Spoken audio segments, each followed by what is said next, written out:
Harper Audio presents A Cook's Tour, written and read by Anthony Bourdain.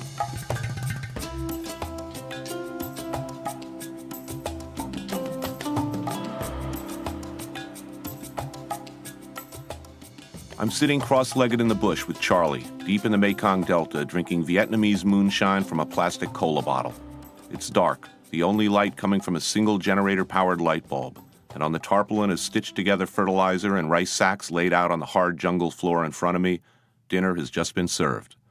A humble farmer's meal of clay-roasted duck and banana blossom soup, salad, and stuffed bitter melon. My host, affectionately referred to as Uncle Hi, sits to my left, his right hand clutching my knee. Every once in a while, he gives it a squeeze, just to make sure I'm still there and that I'm having a good time. I am having a good time. I'm having the best time in the world. Across from me, a 95-year-old man with a milky white eye and no teeth who's wearing black pajamas and rubber sandals raises a glass of the vicious homemade rice whiskey and challenges me to yet another shot. He's a war hero, I've been assured.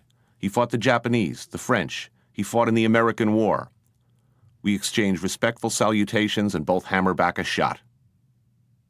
3 Communist Party officials from the Canto People's Committee picking at salads with chopsticks watch with interest as the silly American who came all this way, by plane, by car, by sampan, to eat clay-roasted duck with a rice farmer and his family, slugs back his 12th shot of the evening. There are about 25 men crowded around the tarpaulin, sitting with their legs folded tightly, tearing at duck with their chopsticks and watching me. The women serve, looming up out of the darkness with more food, more liquor, and the occasional sharp word of advice. "Don't make him carve the duck," I imagine they're saying. "He's American. He's too stupid and clumsy. In America, everything arrives carved already. He won't know what to do. He'll cut himself, the idiot, and shame us all." A paper plate arrives with a small paring knife and another sizzling hot duck, head, feet, bill, and guts intact. I position the thing as best I can with burning fingers, wrestle not too gracefully with it for a few seconds, and manage to remove legs, breasts, and wings in the classic French tableside style. I crack open the skull so my friend Philippe can scoop out the brains. He's French, they like that stuff, and offer the first slice of breast to my host, Uncle Hi. The crowd is pleased. There's a round of applause. Occasionally, a small child will appear at my elbow to stroke my hand or pinch my skin, seemingly amazed at the color, the hair on my arms. There is a look of absolute wonder and confusion on his face, as if perhaps older friends dared him to go pinch the giant American savage who once bombed and strafed the village, but now comes in peace to eat duck and drink. The duck is a little tough and smoky tasting from the mound of burning straw it's been cooked in, and the Mekong whiskey is going down like drain cleaner. I'm worried about what I'm going to do when all this alcohol hits me. I don't want to disgrace my clan. I don't want my gracious and genial host to see me stumble or fall. I don't want to get hauled away from this meal on a stretcher, my head hanging over the side of the sampan on the way back to Canto, drooling bile into black water. I've got something to prove. We may have lost the war. We may have pointlessly bombed and mined and assassinated and defoliated before slinking away as if it were all a terrible misunderstanding. But goddammit, we can still drink as good as these guys, right? Looking across at Grandpa, who's refilling his glass while a toddler crawls onto his lap, I'm not so sure. Screw it. I'm having a good time. I smile at the old man and hold up my glass. I like him. I like these guys. Since coming to Asia, I've never met such a great group of people. It's been food, folks, and fun like I've never experienced. I've been treated in the last few hours with never-before-encountered kindness and respect. Uncle Hi gives my knee another squeeze. The old man across from me smiles and raises his empty glass to me, summons a younger man to refill it, gestures that he should do the same for me. A swollen moon appears from behind puffs of cloud, hangs heavily over the tree line beyond the river. Other guests are arriving. I can hear them in the distance, their sandals and bare feet padding softly along the hardened silt, emerging from the darkness to take places around the tarpaulin. I wanted the perfect meal. I also wanted, to be absolutely frank, Colonel Walter E. Kurtz, Lord Jim, Lawrence of Arabia, Kim Philby, the Consul, Fowler, Tony Poe, B. Traven, Christopher Walken. I wanted to be one of those debauched heroes and villains out of Graham Greene, Joseph Conrad, Francis Coppola, and Michael Cimino. I wanted to wander the world in a dirty seersucker suit getting into trouble. I wanted adventures. I wanted to go up the Nung River to the heart of darkness in Cambodia. I wanted to ride out into a desert on camelback, sand and dunes in every direction, eat whole roasted lamb with my fingers. I wanted to kick snow off my boots in a mafia nightclub in Russia. I wanted to play with automatic weapons in Phnom Penh, recapture the past in a small oyster village in France, step into a seedy, neon-lit pulqueria in rural Mexico. I wanted to run roadblocks in the middle of the night, blowing past angry militia with a handful of hurled Marlboro packs, experience fear, excitement, wonder. I wanted kicks, the kind of melodramatic thrills and chills I'd yearned for since childhood, the kind of adventure I'd found as a little boy in the pages of my Tintin comic books. I wanted to see the world, and I wanted the world to be just like the movies. Unreasonable? Over-romantic? Uninformed? Foolhardy? Yes. But I didn't care. I just put down a very nice score with an obnoxious and over-testosteroned account of my life in the restaurant business. Inexplicably, it had flown off the shelves. I was paying rent on time for the first time in my life. I had, amazingly, health coverage at long last. I actually had money in the bank and the goodwill of a publisher on my side. I may love cooking, and I certainly loved the life of the professional chef, but I did not, at age 45, 46, or ever again want to find myself slopping out brunches in some West Village cafe when my knees went completely and my brain turned finally to mush. How about this, I suggested to my editor. I travel around the world doing whatever I want. I stay in fine hotels and I stay in hovels. I eat scary, exotic, wonderful food, doing cool stuff like I've seen in movies and looking for the perfect meal. How's that sound? I'd look, and eventually I'd find the best meal in the world, according to me anyway, and I'd write about it. Of course, I knew already that the best meal in the world, the perfect meal, is very rarely the most sophisticated or expensive one. I knew how important factors other than technique or rare ingredients can be in the real business of making magic happen at a dinner table. Context and memory play powerful roles in all the truly great meals in one's life. I mean, let's face it, when you're eating simple barbecue under a palm tree and you feel sand between your toes, samba music is playing softly in the background, waves are lapping at the shore a few yards off, a gentle breeze is cooling the sweat on the back of your neck at the hairline, and looking across the table past the column of empty red stripes at the dreamy expression on your companion's face, you realize that in half an hour you're probably going to be having sex on clean white hotel sheets. That grilled chicken leg suddenly tastes a hell of a lot better. No one remembers their best meal ever as being consumed jacketed and tied in a starched dress shirt sitting bolt upright in a 4-star restaurant. That particular combination of skill, technique, prime ingredients, and artistic genius was not really what I was looking for, though I was determined to give it a shot now and again. There are other forces at work in the enjoyment of a truly great meal. Nice crystal, mood lighting, squeeze bottle applied sauces, good china, attentive service, spectacular wine. I was already well aware of their strange and terrible powers to seduce and delight. Though not always capable of fully harnessing them myself, I was fully conscious of them. I knew how those things worked, the classic interplay between food and service, the effects of low-wattage, peach-tinted light bulbs, the sound of well-polished sommelier's shoes gliding across a dining room. The entire food business is show business is what my friends and I have been doing our whole lives. I knew about that like I knew about the physical forces at play in the kitchen: gravity, decay, coagulation, fermentation, emulsification, oxidization, reduction, caramelization. I didn't want to think about those things. I wanted to detach myself from the hard wiring, the way my whole nervous system becomes aware of every movement in a crowded restaurant, habitually monitoring the busboy's progress in the neighboring station, eyeing an overflowing buspan, a backed-up service bar, listening for the sizzle as my fish hits a hot pan in the kitchen. I wanted magic. When is food magic? What are the common denominators? Certainly when food is the result of a brilliant and obsessive personal vision, it can take on mystical, magical aspects. At their best, chefs like to consider themselves alchemists, and some of them, particularly the French, have a long and glorious tradition of turning lead into gold. For what is a humble shoulder or shank or strip of gut if not leaden and unlovely? And what is daube of beef Provençal or ossobuco when every bit of flavor and texture has been coaxed gently by skilled hands, but pure gold? And it's not just magic for the person eating. It can be magic for the chef as well, seeing that tough, veiny, uncooked hunk of meat and bone going into the oven, swimming in purplish and not very distinguished red table wine, then seeing it, smelling it, tasting it only a few hours later, the sauce reduced, a hearty, thick, mellowed, and wonderful witch's brew, transformed. It's an understanding of this process that raised the French and Italians to the forefront of classical cuisine. It's why we love them, even when we hate them. Few sane persons enjoy French pop music, or even the French much, but they know what to do with every scrap of hoof, snout, entrail, and skin, every bit of vegetable trimming, fish head, and bone, because they grew up with that all-important dictum, use everything, and use it well. Why is that? Why them and not us? The answer is in many ways to be found elsewhere in the world, in Vietnam, Portugal, Mexico, Morocco, because they had to. It was not in the 18th and 19th century France, as it is not today in much of the rest of the world, an option whether to use the nasty bits. You had to.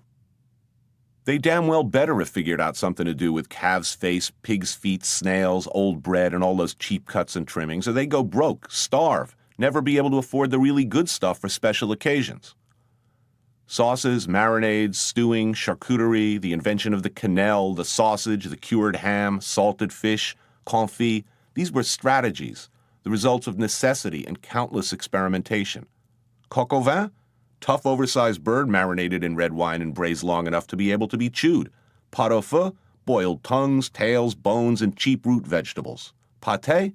Scraps and trimmings and fat ground up and seasoned and decorated until somebody was interested in putting it in his mouth. Confit de canard? I got no refrigerator and I got no freezer and all these damn duck legs are going bad. Those shrewd and wily French toiled mightily over the years, figuring out ways to make just about everything that grazed, creeped, swam, crawled, or hopped, and every growing thing that poked through soil, rotted on the vine, or hid under dung, into something edible, enjoyable, even magical. Long after the arrival of the refrigerator, while Americans ate plastic-wrapped, fluffy white chicken breasts and denied even the existence of legs or giblets, secure in the certain knowledge that sirloin, filet mignon, and prime rib were really the only good parts of the steer, that everything else was hamburger, the French kept at it like nothing had happened. They'd come to love their hooves and snouts. They'd found something to love in every little bit, if it was done right. And as with so many cultures on this big planet, they'd come to value, to cherish the humble poor man's fare of the past. Merchandising, once a necessary device for the transformation of the inedible to the edible, had fostered an entire cuisine, an approach, a philosophy, a way of life. And magic was the mainstay of the process, a valuable arrow in any cook's quiver, even one playing with $1,000 a pound white truffles and torchon foie gras. Think about the last time food transported you. You were a kid, had been feeling under the weather all week, and when you were finally getting your appetite back after a long, wet walk from school in the rain, Mom had a big steaming bowl of homemade minestrone waiting for you. Maybe it was just a bowl of Campbell's cream of tomato soup with oysterettes and a grilled cheese sandwich. You know what I mean. Your first taste of champagne on a woman's lips. Steak frite when you were in Paris as a teenager with a U-Rail pass. You'd blown almost all your dough on hash in Amsterdam, and this slightly chewy slab of rump steak was the first substantial meal in days. A single wild strawberry, so flavorful that it nearly took your head off. Your grandmother's lasagna. A first sip of stolen ice-cold beer on a hot summer night, hands smelling of crushed fireflies. Leftover pork-fried rice because your girlfriend at the time always seemed to have some in the fridge. Steamer clams dripping with drawn butter from your first family vacation at the Jersey Shore. Rice pudding from the Fort Lee Diner. Bad Cantonese when you were a kid and Chinese was still exotic and wonderful and you still thought fortune cookies were fun. Dirty water hot dogs. A few beads of caviar licked off a nipple. I wanted more memories like these, new ones. I knew time was running out. I was 44 years old and I'd been basically nowhere. I was becoming a little slower as a line cook, a little bit crankier. It was getting to me, the pressure, the relentless nature of feeding that bottomless pit of hungry public, of every day sending out food into the great unseen maw in the dining room, only to have to do it again and again with no end ever in sight. What the hell? I'd eat my way around the world, right? Fearlessly, I'd look for magic in Vietnam, Cambodia, Portugal, Mexico, Morocco, and anywhere else that occurred to me. There would be nothing I would not try. I would, among other adventures, revisit Japan, do it right this time, and try that poisonous blowfish I'd heard about. In France, I'd eat an oyster fresh out of the water, from the same oyster beds where I'd had my first as a kid, and see if there wasn't some magic to be had there. I wanted to find out if all my cogitating on memory and context was on target or not. I'd go to rural Mexico, to the little town in the state of Puebla where all my cooks come from. Maybe have their moms cook for me, find out how come they're all so damn good at what they do and what the roots of their particular kind of magic powers might be. When I told my boss at Leal, José, about my plans and that we'd be needing a new chef de cuisine while I bopped around the globe, there was not the weeping and rending of garments and the, "Oh my God, no, what will we do without you," that I'd been secretly hoping for. The first words out of his mouth were, "Then you must go to Portugal. I will call my mother and tell her to start fattening a pig."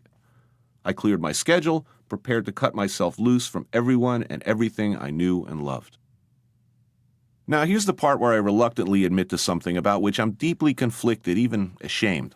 I'd lie about it if I could, but you're probably going to find out about it anyway, so here's a little preemptive truth-telling. Almost the entire time I would travel, there would be somewhere in the vicinity at least 2 people with digital cameras. They'd be wearing headphones.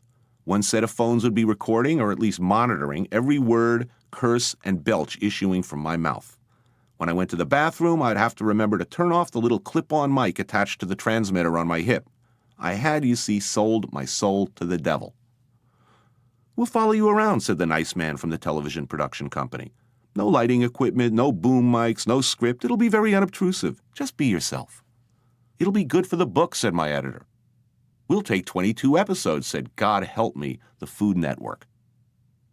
Okay, it would make things easier. In Russia, for instance, when I wanted access to a mafia nightclub, it helped to have television producers from the New York Times Television making the arrangements. The words New York Times, particularly when traveling in communist countries like Vietnam or in de facto dictatorships like Cambodia, tend to open doors that might otherwise remain closed. As TV people go, my crew, the line producers and cameramen shooters, were pretty damn cool. Most of them had been shooting documentaries in hospital emergency rooms and trauma units before coming aboard my project, so they knew how to stay out of the way in crowded kitchens and how to behave around people with knives. They ate the same terrifying food. They stayed in the same, at times, septic hotels I did. They braved minefields and roadblocks to get their shots. They stood close, cameras running, while drunk off my ass, I wildly and irresponsibly discharged automatic weapons and high explosives. They froze when I froze, suffered the anti-malarial drugs, the food poisoning, the bugs, the vegetarians that I had to. When challenged by locals to contests involving tequila, they did not let the side down. "The pig is getting fat, even as we speak," said José months later. From the very moment I informed my boss at Leal of my plans to eat my way around the world, another living creature's fate was sealed on the other side of the Atlantic. True to his word, José had called his mother in Portugal and told her to start fattening a pig. I'd heard about this pig business before. Anytime José would hear me waxing poetic about my privileged position as one of the few vendors of old-school hooves and snouts, French charcuterie, and offal. Chefs adore this kind of stuff. We like it when we can motivate our customers to try something they might previously have found frightening or repellent. Whether it's a stroke to our egos or a genuine love of that kind of rustic, rural French brasserie soul food, the real stuff, not that tricked-out squeeze-bottle chicanery with the plumage, we love it. "First, we fatten the pig," said José, "for maybe 6 months, until he is ready. Then in the winter, it must be the winter so it is cold enough, we kill the pig. Then we cook the heart and the tenderloin for the butchers. Then we eat. We eat everything. We make hams and sausages, stews, casseroles, soup. We use," José stressed this, "every part."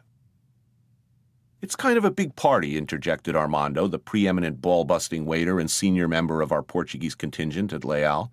"Everyone does it in my town, maybe once a year. It's a tradition. It goes back to the Middle Ages. Long time." "And you eat everything?" "Everything. The blood, the guts, the ears, everything. It's delicious." Armando looked way too happy remembering this. Wait, we don't eat everything. The pig's bladder, we blow it up, inflate it, and we make a soccer ball for the children." "What's with the soccer ball?" I asked David, also Portuguese, our bar manager and a trusted friend. He shrugged, not wanting to contradict his countrymen. "That's in the north," he said, "but I've seen it." "You've seen it?" David nodded and gave me a warning look that said, "You don't know what you're in for. There's a lot of blood, and the pig makes a lot of noise when you kill it. A lot of noise." "You can hear the screams in the next village," Armando said, grinning. Yeah, well, I'll bring you the bladder, bro, I said, deciding right then and there that I was going to do this, travel to Portugal and take part in a medieval pig slaughter. Listening to José's description, it sounded kind of cool. A bunch of villagers hanging out, drinking, killing things, and eating them. There was no mistaking José's enthusiasm for the event. I was in. Understand this about me, and about most chefs, I'm guessing. For my entire professional career, I've been like Michael Corleone in The Godfather Part 2, ordering up death over the phone or with a nod or a glance. When I want meat, I make a call or I give my sous chef, my butcher, or my charcutier a look, and they make the call. On the other end of the line, my version of Rocco, Al Neri, or Luca Brasi either does the job himself or calls somebody else who gets the thing done. Sooner or later, somewhere, whether in the Midwest or upstate New York or on a farm in rural Pennsylvania or as far away as Scotland, something dies. The only evidence of my crimes is the relatively antiseptic, boxed or plastic-wrapped appearance of what is inarguably meat. I had never, until I arrived on a farm in northern Portugal, had to look my victim in the face, much less watch at close range, as he was slaughtered, disemboweled, and broken down into constituent parts. It was only fair, I figured, that I should have to watch as the blade went in. I'd been vocal, to say the least, in my advocacy of meat, animal fat, and offal. I'd said some very unkind things about vegetarians. Let me find out what we're all talking about, I thought. I would learn, really learn, where food actually comes from. It's always a tremendous advantage when visiting another country, especially when you're as uninformed and ill-prepared as I was, to be the guest of a native. You can usually cut right to the good stuff, live close to the ground, experience the place from a perspective as close to local as you're likely to get. And José Mireles makes the word foodie or gourmet woefully inadequate. José comes from a large family that, like its prodigal son, loves food. He had always talked about the pig slaughter as if it were the World Series, the Super Bowl, the World Cup, and a Beatles reunion all rolled into one. I had to take his enthusiasm seriously. Not just because he's the boss, but also because along with all that Portuguese stuff that would mysteriously arrive came food that even I knew to be good. Food I could identify and understand as being part of a tradition of glorious success, French style. Fresh white asparagus, truffles in season, Cavaillon melons, fresh morels, translucent baby eels, Scottish wild hare, gooey, smelly, runny French cheeses, screamingly fresh turbot and Dover sole yanked out of the channel yesterday and flown, business class I think, judging from the price, to my kitchen doors. I had more than enough evidence that José knew how to eat. If he told me that killing and eating a whole pig was something I absolutely shouldn't and couldn't miss, I believed him. It's very hard to not be hungry after talking to José for any length of time. So it was with a mixture of excitement, curiosity, and dread that I woke up on a cold, misty morning in Portugal and looked out the window of my room at orderly rows of leafless grapevines, the fires from distant hearths issuing smoke into a gray sky over the valley. Where I was staying was a bed and breakfast, a 17th century quinta, a private home turned country inn, about half a mile from the Mireles farm. By the time I'd arrived here, I'd already gotten the picture that Portugal has plenty of good stuff to eat. I'd eaten head of merluza, a sort of oversized whiting, roast kid goat cooked in an old wood-burning oven, the doors sealed with plaster. They used to be sealed with cow dung. An incredible octopus risotto, and of course bacalhau, bacalhau, bacalhau, salted codfish.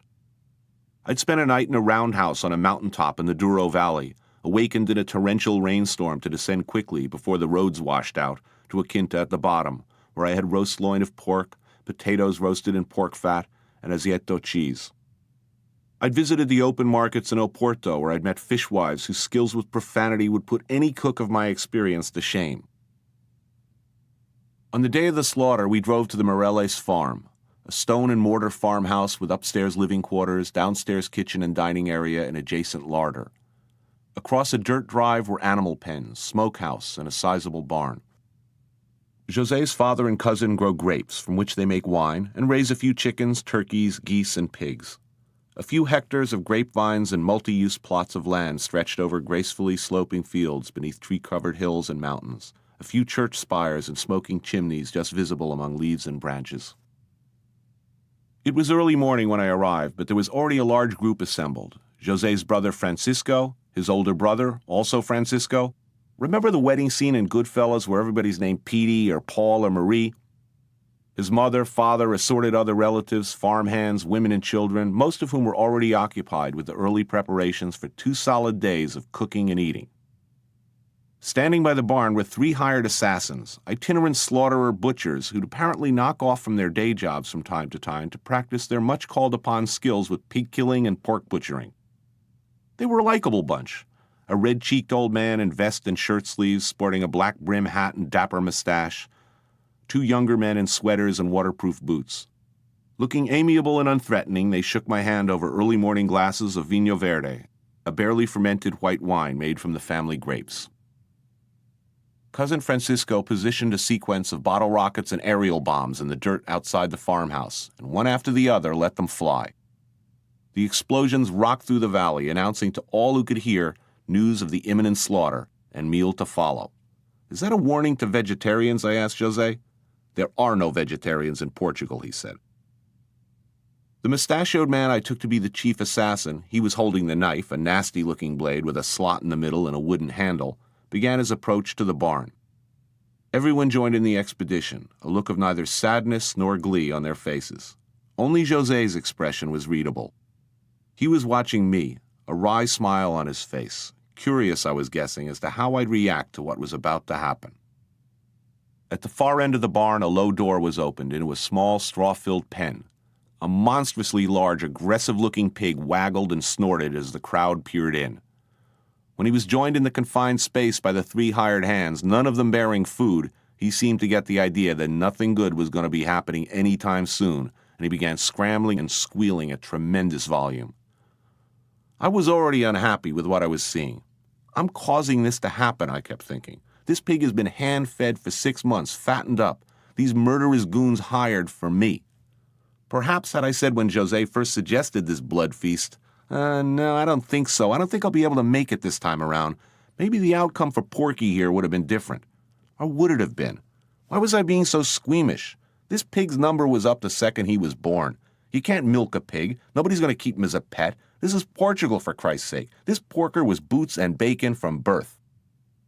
It took 4 strong men, experts at this sort of thing, to restrain the pig, then drag and wrestle him up onto his side and onto a heavy wooden horse cart. It was not easy. With the weight of 2 men pinning him down and another holding his hind legs, the main man with the knife, gripping him by the head, leaned over and plunged the knife all the way into the beast's thorax, just above the heart. The pig went wild. The screaming penetrated the fillings in my teeth, echoed through the valley. With an incredible shower of fresh blood flying in every direction, the shrieking, squealing, struggling animal heaved himself off the cart, forcefully kicking one of his tormentors in the groin repeatedly.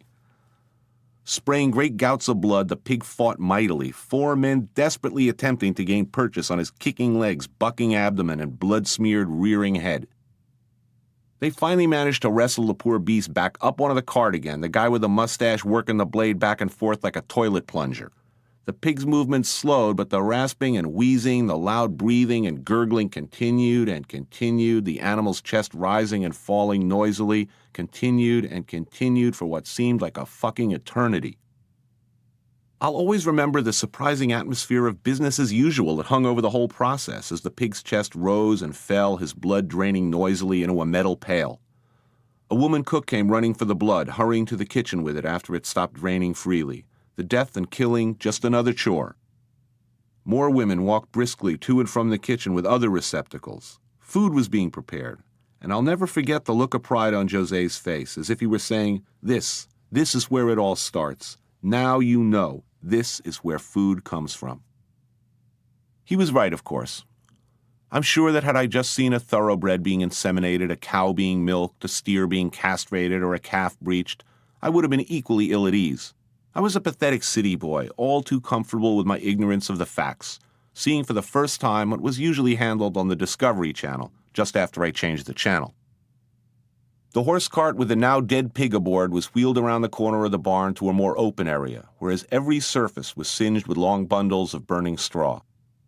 All the animal's hair was burned off, a time-consuming process that left black streaks and patches on his thick skin. He was then scrubbed and washed with cork, scrubbed again, and then another brief but horrible Kodak moment. I was smoking and trying to look cool, as if what I'd just seen hadn't bothered me at all.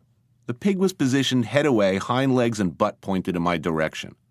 Alan, one of the shooters for the TV crew, was standing next to me, shooting from a crouch as the men washed and rinsed the pig's upper body. Suddenly, and without warning, one of the men stepped around and with the beast's nether regions regrettably all too apparent, plunged his bare hand up to the elbow in the pig's rectum, then removed it, holding a fistful of steaming pig shit, which he flung unceremoniously to the ground with a loud splat before repeating the process. Alan, professional that he is, veteran of countless emergency room documentaries, never flinched. He kept shooting. You never know, I guess, what footage you might just be required to have during the editing process. But I had a hard time imagining the pig fisting scene on the Food Network. The pig was wheeled into the barn, his legs tied in a spread-eagle position, and the carcass was hung from an overhead crossbeam, to much grunting and exertion from the butchers. The animal's belly was now split open from crotch to throat, his back on both sides of the spine cut and allowed to bleed out, and his still steaming entrails pulled gently out of his abdomen and placed on a wide plywood board to be sorted. God help me, I assisted, stepping right in and putting my hands inside the warm cavity, pulling away heart, lungs, tripe, intestines, liver, and kidneys, and letting them slide wetly onto the board. The intestines were taken to a large trough where for the next few hours a woman in an apron washed them inside and out. Later, they'd be used for sausages. The now clean white body cavity was washed with red wine to inhibit bacterial growth, and my victim left to hang there in the cold barn overnight, a pail below. It was time to eat. A tablecloth was laid over a small table in the barn, only a few feet from the recently departed, and men and women brought a snack for the hard-working butchers and their helpers. The chief assassin whipped out a battered squeeze box and began to play, singing in Portuguese. Vinho Verde was poured. A frittata-like creation of egg, chorizo, and onions appeared. There was a bowl of cooked beans, like favas but garbanzo-colored, which you had to slip out of their skins before popping them into your mouth. This was accompanied by a little grilled liver, olives, and sheep's milk cheese.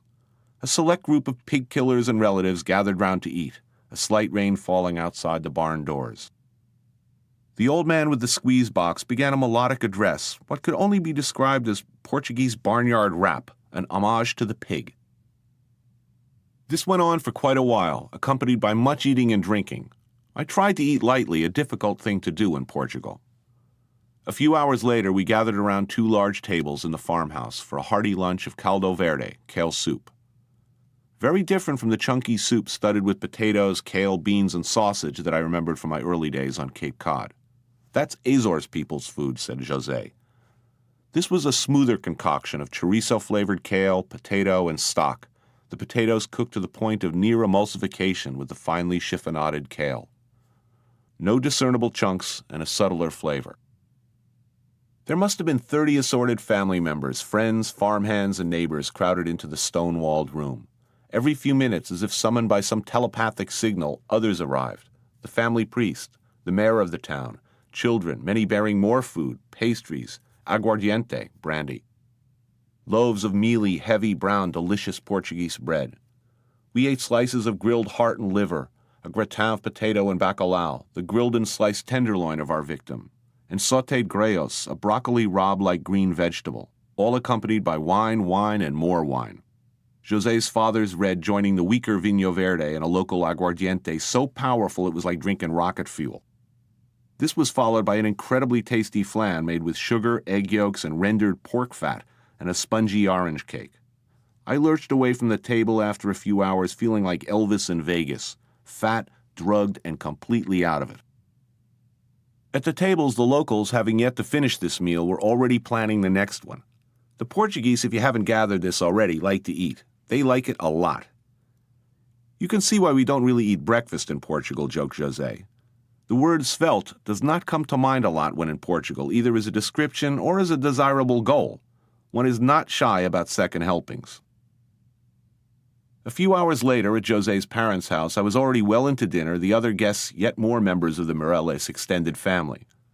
We started off with freshly toasted almonds from the farm, pickled pearl onions, fried baby sardines, marinated olives and pickles, then moved quickly on to rojos papas de sarabulo, an amazing soup of bread, stock, fresh cumin, bits of pork, and blood. The blood had been simmered earlier at the farm until it formed a congealed cake, somewhat like bourdain, grainy and pudding textured. Whisked into the soup, it was fabulous. I knew now why José had always insisted on thickening coq au vin with fresh pork blood. We had pork confit with potatoes. We ate aleras, a lightly smoked pork sausage, followed by buco recchiato. I was loving this, although hoping for the assistance of a gurney to get me back to my bed when it was all over. We got together again the next day for lunch back at the farm, but first there was work to be done. The pig was cut down, the legs put aside for cured hams. We rubbed them with sea salt, pepper, and garlic, then packed them into a crate in the larder buried in more salt. The center-cut poitrine was laid on top of the salt for a lighter cure. The hams would be removed in a month, then hung, smoked, and dried. Meat was cut large for one kind of chorizo, small for another, then left to hang in the smokehouse. As we broke down the pig, José's mother hovered, selecting the cuts she'd need for lunch. I learned a lot about my boss in Portugal, and I had some really good meals. I learned for the first time that I could indeed look my food in the eyes before eating it, and I came away from the experience, I hope, with considerably more respect for what we call the ingredient. I am more confirmed than ever in my love for pork, pork fat, and cured pork, and I am less likely to waste it. That's something I owe the pig for.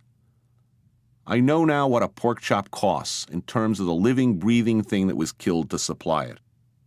I learned to really enjoy tripe, and that there is no part of the animal's anatomy with which I'm uncomfortable, though I don't think I'll be kicking bladder around Riverside Park anytime in the near future.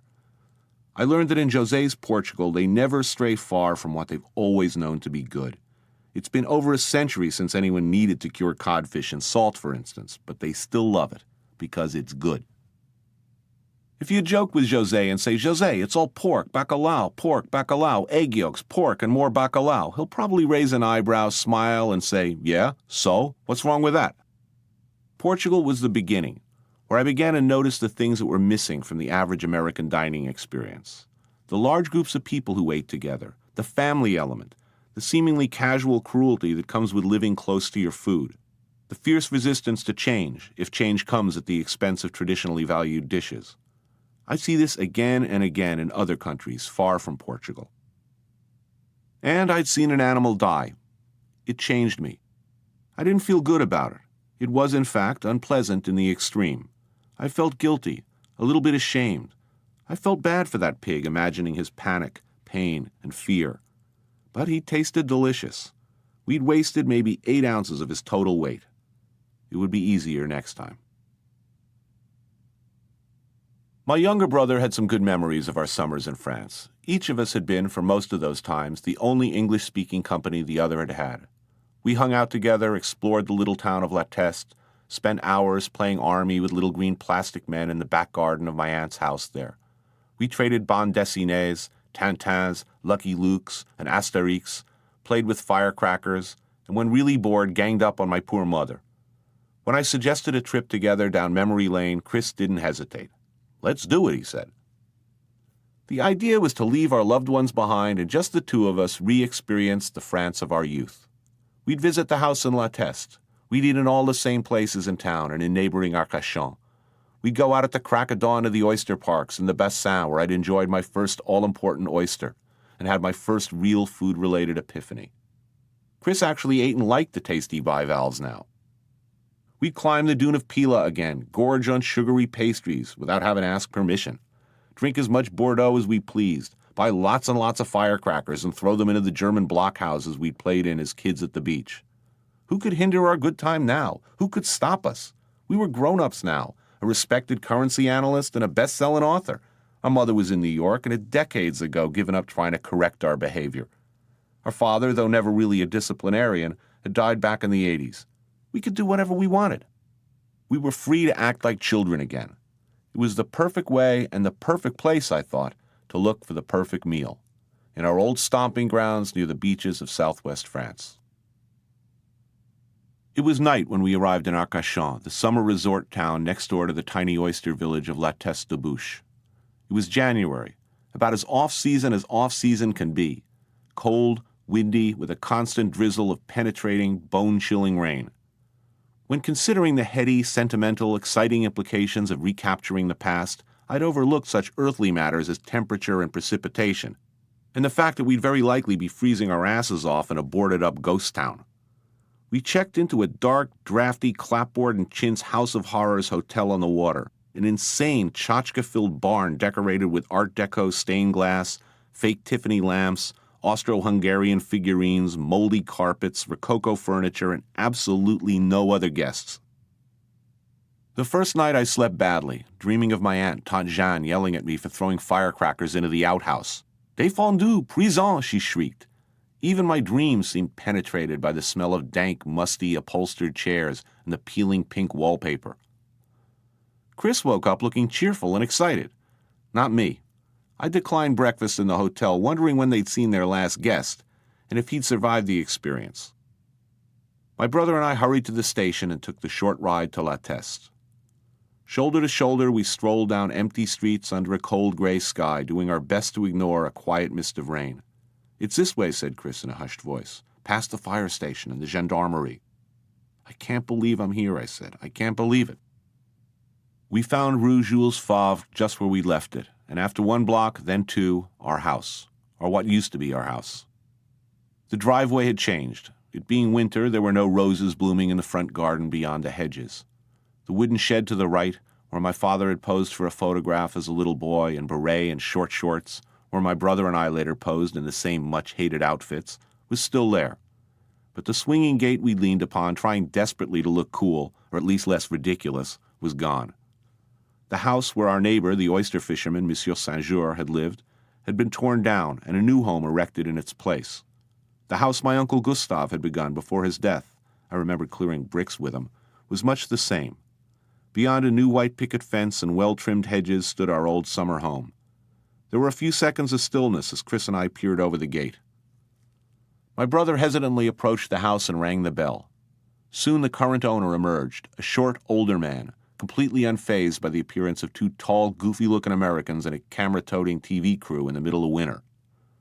After a brief chat with Chris, he agreed to let us look over the old place, leading us around the side through an old gate to the rear patio and garden area, where Chris and I had played as kids, trapping lizards, exterminating snails, recreating D-Day with our little army men. Beyond a low wall was a table where Tante Jeanne had served us salade de tomate, potato omelets, steamed mussels, sautéed sole, buttery haricots verts, those big bowls of hot chocolate and banana. The hand-cranked water pump was gone and the old well from which it drew long plugged. The chipped ceramic pitcher we'd had to fill before visiting the outhouse was, of course, no longer there, but the outhouse still stood and the compost heap behind it. Next to it, the lone American-style bathroom in southwest France, which my mother had insisted on building.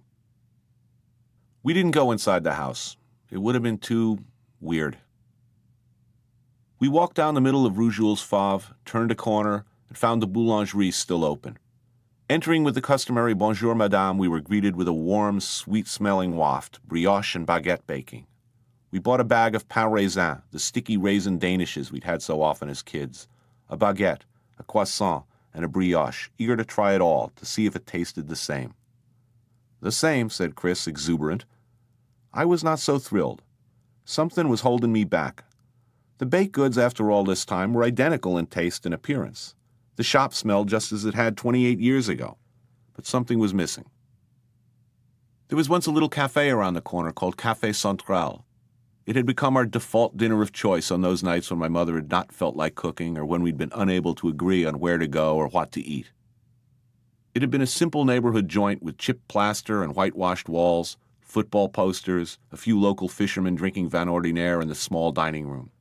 I had fond, maybe overly fond, memories of their dark brown soupe de poisson, their clumsy but delicious crudité variée, their bavette à l'échalote, flank steak with shallots, with limp but tasty fries.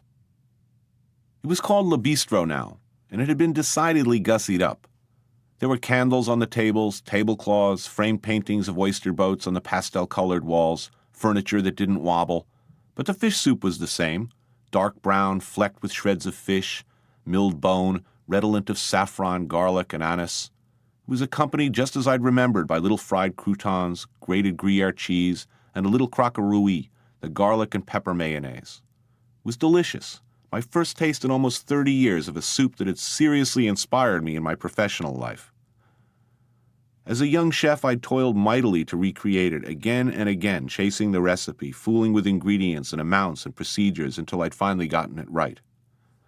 Fact is, however wonderful the soup might have been, mine is better now. I use lobster. I roast the shells. I garnish mine with hunks of claw meat, making finally a heartier, more luxurious version. It may have tasted the same, but like visiting an old girlfriend and wondering, what the hell did I ever see in her, I guess things had moved on. Desperately seeking epiphany, I ordered oysters, which couldn't have been better.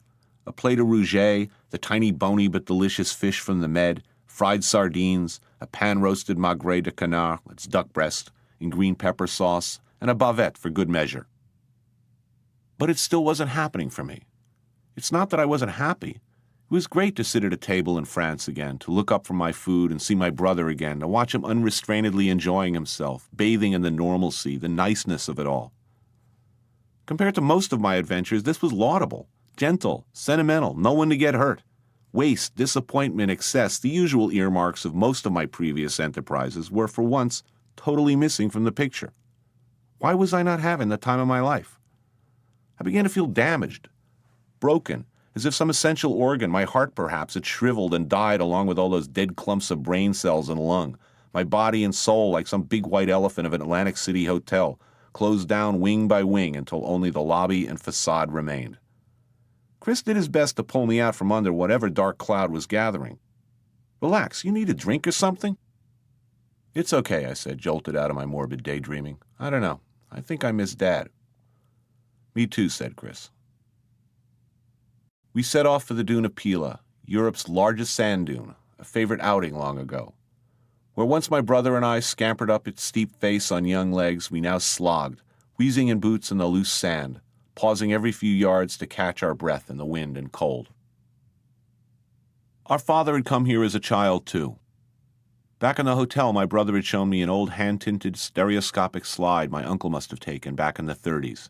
In it, young Pierre Bourdain, age 8 or 9, skin browned by sun, stands triumphantly at the dune top, no doubt anticipating the best part of a child's day trip to Pila, the run down the dune face, leaping faster and faster, momentum and gravity pulling his legs out from under him, until he'd topple over onto his face, to finish the trip in a whirl of sand rolling dizzily, ecstatically to the bottom. His worried parents would have been waiting for him at the bottom, as ours were years ago, ready to treat him to a gopher at the stand a few yards away. That's how I imagined it, anyway. Come on, Chris, I said, running straight at the precipice. Race you to the bottom. Doing the best I could to imagine myself 10 years old, I hurled myself into space, dropped, then ran as hard as I could, finally falling and rolling, Chris right behind me. There was no waffle stand at the bottom, no gopher. Two confused-looking backpackers in comfortable Scandinavian hiking boots watched bemused as two overaged American knuckleheads rolled to a stop near their feet. The souvenir stands were closed. Not a sheet, not an orangina, a banana, or a citron pressé to be had. Cold silence, but for a few rustling pines. What is an oyster if not the perfect food? It requires no preparation or cooking. Cooking would be an affront. It provides its own sauce. It's a living thing until seconds before disappearing down your throat, so you know or should know that it's fresh. It appears on your plate as God created it, raw, unadorned. A squeeze of lemon, or maybe a little mignonette sauce, red wine vinegar, cracked black pepper, some finely chopped shallot, about as much of an insult as you might care to tender against this magnificent creature. It is food at its most primeval and glorious, untouched by time or man. A living thing eaten for sustenance and pleasure, the same way our knuckle-dragging forefathers ate them. And they have, for me anyway, the added mystical attraction of all that sense memory, the significance of being the first food to change my life. I blame my first oyster for everything I did after, my decision to become a chef, my thrill-seeking, all my hideous screw-ups in pursuit of pleasure. I blame it all on that oyster, in a nice way, of course. At 5:30 a.m., Chris and I set out on an oyster boat with Dominique and Jérôme, two local pêcheurs des huîtres. After a short time, Dominique pulled the boat alongside a few hundred feet of underwater racks, and immediately the two men suited up in hip waders and dropped into the frigid water. They worked in shirt sleeves and rubber gloves, which filled with water right away, seemingly impervious to the cold. While they loaded heavy, dripping sacks of jagged shellfish onto the deck, they smoked and chatted casually in no apparent hurry to finish their work and leave the water. The oysters they were loading were still young. They'd be taken back to their shack on shore, sorted again, rebagged, and returned to the water the next day. Chris and I huddled under thick waterproofs, 2 layers of sweaters, scarves, and long underwear while the 2 fishermen prattled on happily about food. Lamprey bordelaise, not in season. Entrecôte bordelaise, always in season, though the bone marrow for the sauce was increasingly difficult to get and had to be purchased in Holland because of mad cow disease. They talked also of foie gras and their preferences in oysters. Loaded up with about 2,000 pounds of young oysters, we headed back to port. Dominique and Jerome smoking roll-ups and still talking about food. Back at their shack, the 2 men demonstrated their oyster scrubbing apparatus, which blasted off the outer silt and dirt, the automated sorting equipment, a multi-layered array of large screen strainers that bounced back and forth over a conveyor belt, accompanied by unbelievable noise and vibration as it shook the oysters through. There was a storage and cleaning pool where the oysters were soaked in clean, strained bay water, nutrients still intact but dirt and silt strained away, useful for leaching out internal impurities. The day's work done, we retired to their shack for a taste of their wares, a few dozen fresh Arcachon oysters and a bottle of dry white Bordeaux. It was 8 o'clock in the morning. In a previous book, I've described my first oyster on Monsieur Saint-Jeur's Penasse oyster boat as a seminal experience. I've never forgotten that moment, that big, scary, ugly shell in my neighbor's knobby hand, the way he popped it open for me, still dripping from the bay, the way its pale, blue-gray flesh caught the light, pulsated, the mother-of-pearl-like interior of the shell like a jewel box, promising adventure, freedom, sex, as yet unencountered joys. I'd hoped that all that would come rushing back when I slurped down one of Dominique and Jerome's finest. I knew I was trying too hard. I knew I was forcing things. It was as ludicrous as buying your girlfriend not only flowers, jewelry, perfume, and candy, but also the bathing suit Ursula Andress wore in Dr. No, then plainly stating that you expect the best sex of your life. Doubtful in the extreme that events will live up to your expectations. I don't know whether I really expected to swoon, fall to the floor, start weeping with joy, or what. No, I do know. I expected the perfect damn meal. I'd thought for sure that this would be it. But did my first oyster fresh from the bassin in 28 years do it for me? Did it transport me immediately to some culinary version of Elysian Fields as I'd hoped? Was it the perfect meal I'd so hoped to find? Nope, not really. It's no reflection on the oysters, which tasted much as I remembered them. Briny, not too cold. Oysters should not, by the way, contrary to conventional wisdom in the States, be buried in ice for hours and served chilled down to frigid temperatures. It may make opening them easier for the shucker, but it diminishes the flavor. They were very fine oysters, maybe even the best. My brother, just as before, was by my side. I'd recreated as best I could all the factors present in my youth. But once again I felt restrained from pure enjoyment. Something was still missing. This was not what I was there for, I realized. This whole enterprise was a false and misleading sham, the search for the perfect meal. That's not what I've been looking for at the water's edge in Arcachon, in La Teste's empty streets, in the overgrown garden at number 5 Rue Jules Favre, or atop a windy sand dune in January. My father was to me a man of mystery. He probably would have been pleased to hear that, as he considered himself, I think, a simple, uncomplicated sort of a guy. Though warm, sentimental, and passionate about things like literature, art, movies, and especially music, his appreciations ran deep. So deep that what I always suspected was his true nature, that of a secretly disappointed romantic, was nearly out of sight. A shy man with few friends, uncomfortable with confrontation and with large groups, a man who dreaded tie and jacket, unpretentious, amused by hypocrisy, affectation, with a sharp sense for the absurd and ironic, he took a childlike joy in simple things. He was a sucker for films about French schoolkids. The films The 400 Blows and Zero for Conduct resonate particularly in my memory. The mischievous, borderline delinquent children in both films were as close as I ever got to imagining my father as a kid. Despite the fact that he was raised by his widowed French mother in the very neighborhood where I now live, I know almost nothing about his life there. I can't picture him playing with friends in Riverside Park just outside my window, as he surely must have. I can't picture him emerging from the apartment on Claremont with a stack of school books under one arm. I can't see him at McBurney School in jacket and tie. I do have one of his old school books from the time, Emile and the Detectives in French, with my dad's doodlings of goofy Nazis and Stuka dive bombers in the margins. He used to read to me from that book, the English version, as he read from The Wind in the Willows, Dr. Dolittle, and Winnie the Pooh. And I remember how he'd do the voices of Toad, Eeyore, and Piglet. He was in the army as a young man, as a supply sergeant in post-war Germany, about which I also know nothing, only that it seems to have left him with a lifelong appreciation of funny German accents and a suspicion that behind every German accent lurks a terrible wartime secret.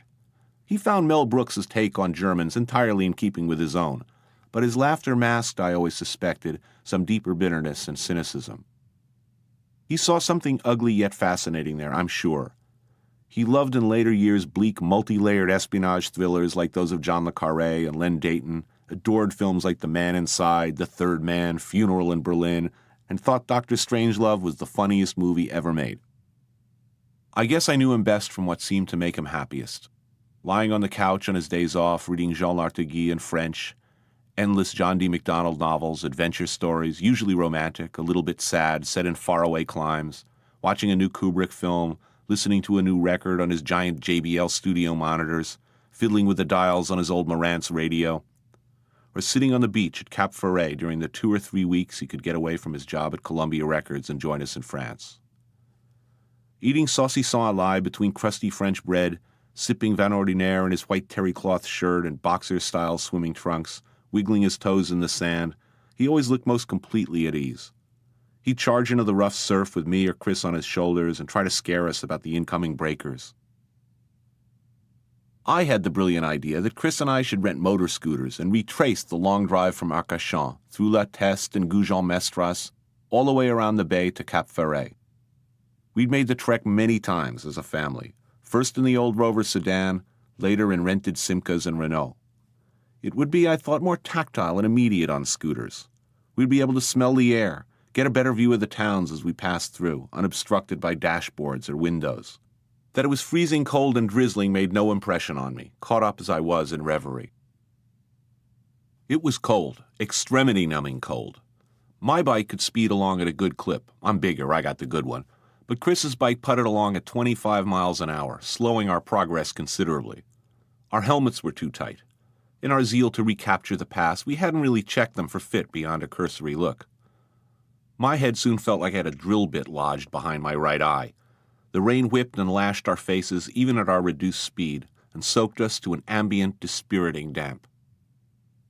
But we were cruising past the boarded-up villas, shuttered restaurants, and businesses we'd so often passed in our youth. This was a bold and heroic venture, wasn't it? A noble attempt to reconnect with our past, to bond, however foolhardy it was to be trying this in January. The trip took about 2 hours, maybe a bit more, given the frequent pit stops to unhelmet and allow our aching brain pans some relief.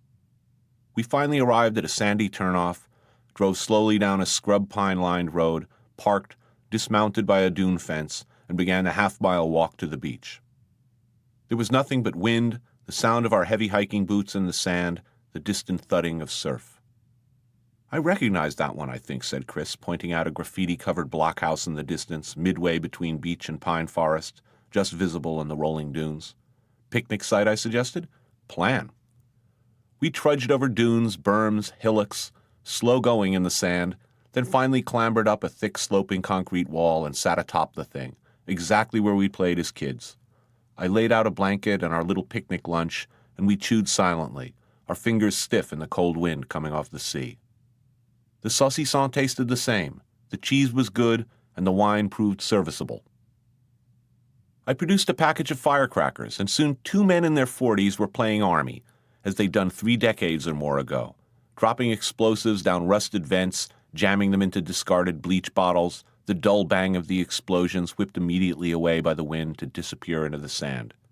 We chased each other around the blockhouse for a while, and when we got tired of blowing stuff up, or more accurately, when the firecrackers ran out, we nosed around inside, exploring the stairwells and doorways where we'd played combat and rat patrol those many summers ago. We ambled awkwardly down to the beach, stepped over driftwood and debris that once, as children, had promised untold possibilities for construction projects and play, but now appeared sad and dreary. My brother and I stood by the water's edge, looking out at a violent surf, neither of us saying anything for a long while. Dad would have loved this, I said. What? Asked Chris, snapping back from his own thoughts. The whole idea of this, that we came back here again, just the two of us. He would have liked it. He would have liked hearing about it. Yeah, said my little brother, no longer littler, taller than me now, the mature one. Fuck, I miss the guy. Me too, said Chris. I'd been looking to hook into the main vein on this stretch of my around-the-world adventure. I'd thought everything would be instant magic, that the food would taste better because of all my memories, that I'd be happier, that I would change or somehow be as I once was. But you can never be 10 years old again, or even truly feel like 10 years old. Not for an hour, not for a minute. This trip so far had been bittersweet at best. I hadn't, I realized, returned to France, to this beach, my old town, for the oysters. It wasn't the fish soup, or the saucisson, or the pain raisin. It wasn't to see a house in which strangers now lived, or to climb a dune, or to find a perfect meal. I'd come to find my father, and he wasn't there. Back to New York. Christmas dinner, wake up, exchange a few presents, and it's back on the infernal machine. New York to Frankfurt, Frankfurt to Singapore, Singapore to Ho Chi Minh City. Tan Son Nhut Airport, Ho Chi Minh City. Everybody still calls it Saigon. The last pitched battle of the Vietnam War, what they call the American War here, was fought on these tarmac strips, in these lounges. Crumbling American-built Quonset huts still line the runways. You've seen the movies. You've read the books. Do I have to tell you about the blast of heat that hits you in the stomach when you make it past the baggage claim and through the glass doors? The wall of humanity waiting outside? Saigon, a place I never thought I'd live to see. I wake up at 3 a.m., chest pounding in the cold, damp room. I'm on the 10th floor of the New World Hotel. I've sweated through the blankets after yet another violent and very disturbing dream. It must be the anti-malarial pills. There's no other explanation for the vivid, full-color nightmares I've been having since I arrived. I can smell blood and motor oil still. The dreams seem to be in sense-around, fully textured affairs where I can actually feel vibrations, physical exertion. This time I was rolling and rolling in an out-of-control car, spinning off the asphalt of a dream highway and down a steep decline. I could feel myself bouncing off the door frames, the seats, the crumpling dash. I could hear the glass on the instrument panel shattering, the windshield safety glass cracking in starburst patterns. I wake up, my arms sore from bracing myself against the collision. Absent-mindedly, I run a hand through my hair to brush away non-existent shards of safety glass. Maybe it was the snake wine. Earlier in the evening, I'd gone to see Madame Dai in her tiny law office turned café salon, and after the spring rolls and the rice noodle cakes and the beef wrapped in mint leaves dipped in wok nam, she'd asked in her perfect, elegantly inflected French if I'd care for a digestif. I'd said yes, of course, utterly charmed by the diminutive but stately Vietnamese woman in her black dress, a former man-killer if there ever was one. She'd disappeared for a moment into the kitchen while I looked idly at the photographs of old friends on the wall. Pierre Trudeau, the Pope, the head of the Central Committee, François Mitterrand, various war correspondents, former lovers, a portrait of herself as a young woman in the 40s, looking absolutely dragon lady in a slinky ao dai. When Madame Dai returned, she held a large glass jar filled with snakes, a single full-beaked bird still in plumage and tangled by serpents deep in the clear rice wine. I can still taste it,